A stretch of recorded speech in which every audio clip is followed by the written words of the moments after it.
Não sei o que aconteceu, mas Corujinha Matriz fazendo um barulho estranho no motor. Vou ligar aqui pra gente ver, tentar escutar, ver se vocês conseguem escutar. Tá um barulho muito estranho e não tava. Tá tudo normal.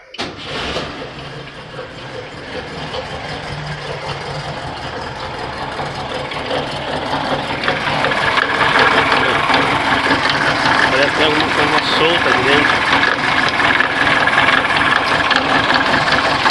O barulho está muito ruim.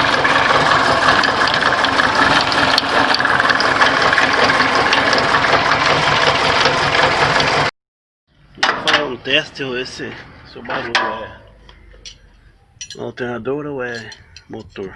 Vou tirar a correia aqui e vamos ver o que acontece. Já liga.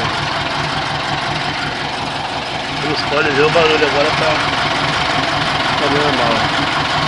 O problema era essa porca aqui estava solta.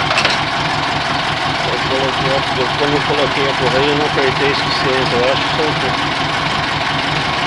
Agora tá tudo bem. Graças a Deus.